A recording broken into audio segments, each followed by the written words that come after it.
বাপতি সাহোন হেঁপাহৰ ৰঙালী বিহুলৈ মাজত মাত্ৰ কেইটামান দিন বাকী। ৰঙালী বিহুটিক আদৰিবৰ বাবে সমগ্ৰ ৰাজ্যবাসী সাজু হৈছে। বোকাখাতত আছুৰ উদ্যোগত 10 দিনীয়াকৈ বিহু কৰ্মশালাৰ আয়োজন কৰা হৈছে। ৰাজ্যৰ বিভিন্ন প্ৰান্ততো এনেধৰণে ঢোল বাদন আৰু কৰ্মশালাৰ আয়োজন কৰা দেখিবলৈ পোৱা গৈছে। ঢোলৰ গুমগুমনি পেপাৰ টিহিটি মাতত যেন কঁপিছে ধৰণী দৃশ্য আমি দেখুৱাইছো বোকাখাতৰ পৰা। বোকাখাতত আছুৰ উদ্যোগত 10 দিনীয়াকৈ বিহু কৰ্মশালাৰ আয়োজন কৰা হৈছে, য'ত 5 শতাধিক শিশুৱে অংশগ্ৰহণ কৰিছে এই কৰ্মশালাত। বিহুৱতী মণিকাঞ্চন কোঁৱৰে প্ৰশিক্ষণ প্ৰদান কৰিছে, লগতে দেবেন গগৈৰ নেতৃত্বত চলিছে এই ঢোল বাদনৰ প্ৰশিক্ষণ।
আসলে এইবাৰ আমাৰ নতুন কমিটি সেইটো বোকাখাত আঞ্চলিক ছাত্ৰ সন্থাৰ আৰু আমাৰ ইয়াত আমাৰ নাচনি আছে, 400ৰো অধিক নাচনি হৈছে আৰু লগতে আমাৰ ঢোলৰ যি প্ৰশিক্ষক হৈ আছে তাৰ আমাৰ 100ৰো অধিক ছাত্ৰ আমাৰ লগত সংযুক্ত হৈছে। আৰু আটাইতকৈ ব্যতিক্ৰমী হৈছে যে আচলতে ঢোলত আমাৰ ছোৱালীও বহুতো আমাৰ প্ৰশিক্ষণ লৈছে, গতিকে এইটো এটা ভাল খবৰ। আৰু আমাৰ বোকাখাত আঞ্চলিক ছাত্ৰ সন্থাৰ এখন নৱনিৰ্মিত যিটো কমিটি হয়, গতিকে আমাৰো এখন নৱ কমিটিৰ নতুন বহিও কৰ্মশালা আয়োজন কৰা হৈছে। গতিকে আমি সাহস পাইছোঁ বোকাখাতবাসী ৰাইজৰ ফালৰ পৰা যে ইমান এটা সহযোগিতা আমাক আগবঢ়াইছে।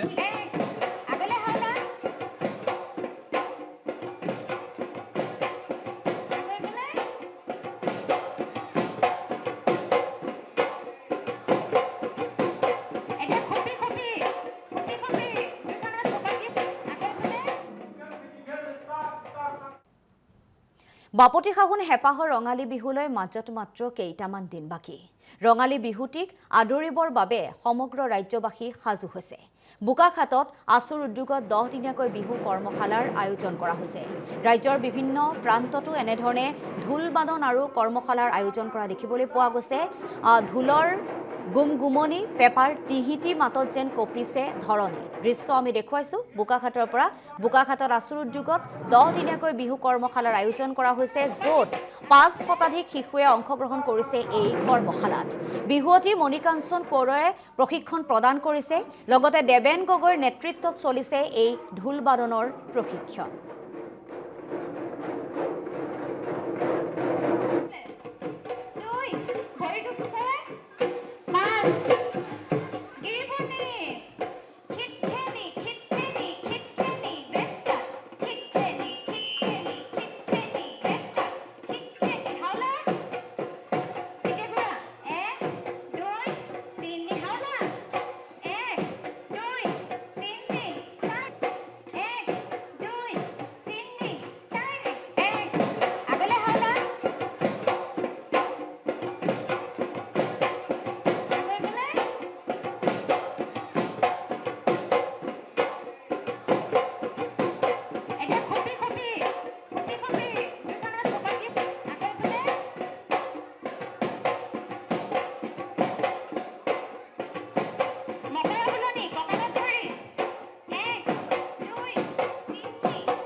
আসলে এইবাৰ আমাৰ নতুন কমিটি সেইটো বোকাখাত আঞ্চলিক ছাত্ৰ সন্থাৰ আৰু আমাৰ ইয়াত আমাৰ নাচনি আছে, 400ৰো অধিক নাচনি হৈছে আৰু লগতে আমাৰ ঢোলৰ যি প্ৰশিক্ষক হৈ আছে তাৰ আমাৰ 100ৰো অধিক ছাত্ৰ আমাৰ লগত সংযুক্ত হৈছে।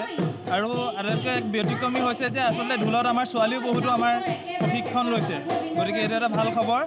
আৰু আমাৰ বোকাখাত আঞ্চলিক ছাত্ৰ সন্থাৰ এখন নৱনিৰ্মিত যিটো কমিটি হয়, গতিকে আমাৰো এখন নৱ কমিটিৰ নতুন বহিও মানে কৰ্মশালা আয়োজন কৰা হৈছে গতিকে আমি সাহস পাইছোঁ বোকাখাতবাসী ৰাইজৰ ফালৰ পৰা যে ইমান এটা সহযোগিতা আমাক আগবঢ়াইছে